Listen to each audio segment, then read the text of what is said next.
Kumusta si paring Jerry? Balita ko, nag-birthday ka raw itong nakaraan. Belated happy birthday sa iyo ha. Kapitang punta mo na pala eh. Mas may edad ka ng konti sa akin ha. Ako yung 62. Pero halos hindi rin tayo nakakalayo. Kumusta na ang lagay mo dyan ngayon? Ano lang yung development? Siguro naman ay unay sa Diyos ay maragdagan pa sana, panalangin namin na maragdagan pa ang haba ng buhay mo upang nang sa gayon ay magkaroon po rin ng pagkakataon na tayo magkita kung sakali kayo makapasyal ulit dito.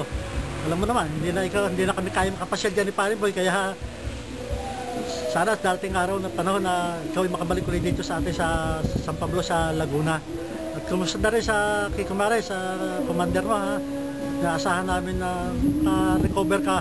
Maganda naman ang katayuan mo diyan. Medyo maayos diyan mga doktor natin, mga libre pa ang gamot at libre ang pagtingin, ang konsulta sa iyo.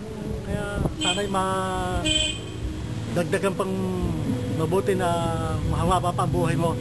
Kami naman dito, kung kami tatarkay mo, Paring Boy, minsan kakapasyalan kami. Sinapunta ko sa kanya, napunta rin naman siya dito sa akin.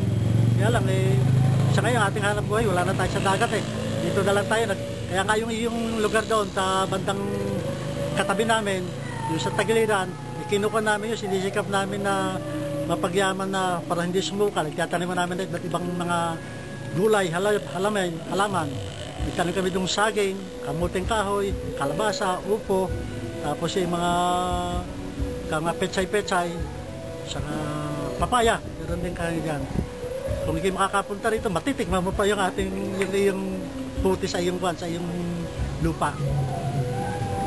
Ganyan na lang at inuulit namin ang unay panalangin namin sa Panginoon Diyos na sana'y maragdagan pa ang haba ng buhay mo at magkaroon pa ng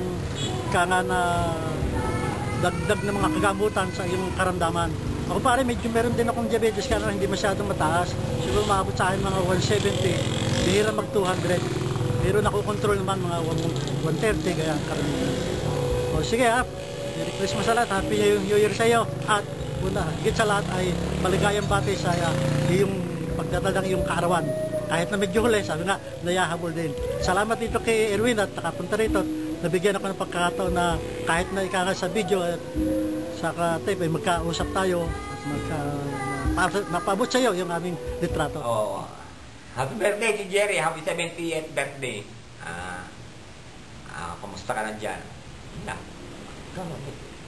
Uncle, kumusta na? Kumusta rin sila si Emma? Kumusta mga bata? O ano, happy 70th birthday ha? Sige ha, antay ka namin dito, pagaling ka. Kuya Jerry, happy 70th birthday. Sana magpagaling kang mabuti at alagaan mo sarili mo. Kuya Jerry, happy birthday ha? Sana yung pag-ingatan ng katao mo diyan. Happy birthday, Le.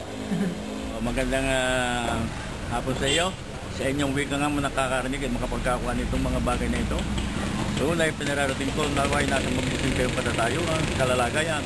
Malapay, wika nga makatagpo kayo ng wika ginawa sa buhay para sa kinabukasan. Lubos ang aking paniniwala sa pamamagitan ng pananalig sa Panginoon Diyos ay tayo ay magtatagumpay sa anumang inyong adikhain at simula na gusto nyong wika nga parating at makarating sa inyong wika nga pang-araw ng pangkinabukasan. Ako'y lubos na umaasa ng bagay na itong aking wikang hinahangad sa aking mga kapatid na tao ay sumain nyo nawa at wika nga maging maligaya sa araw kayo ng bukas at maging mapayapa ang lahat ng kabuuan ng pamilya sa bawat isa natin wikang magkasama. Maraming salamat sa inyo. Ngayon din sa inyo. Maraming pong salamat. Hi Jerry, happy birthday. Maayos na natin yung lupa. Alam, may konting balakid pa. Yun lang. Yun lang, baka sa kaarawan ko, yun lang ang maging iwanan. Tigitigisan ka, hindi na naman gusto ko matapos to. Kaya standby, meron pa tayong gastos na hinaharap ata. Yung pera mo sa akin, nandito pa. Hindi ko pa ginagalaw. Nabawasan na ng almost 1,000 dahil kinumbid ako si Mateo. Pinagbigyan naman ako. Iharap ko pa mo rin, di ba si Moriel? Yun lang. Kaya umaapila na kata si Moriel. At baka inaantay lang natin si Boyet na mabayaran yung lahat ng kwan, yan tapos punta kami sa abogado magawa ng papel. Kung totoo yung kanyang lapit, pipirma siya. Kung hindi niloko niya ako, yan ang problema niya. Yun ang susunod na kabanata. Hindi ko alam. Tapos happy birthday na lang ulit. Ha?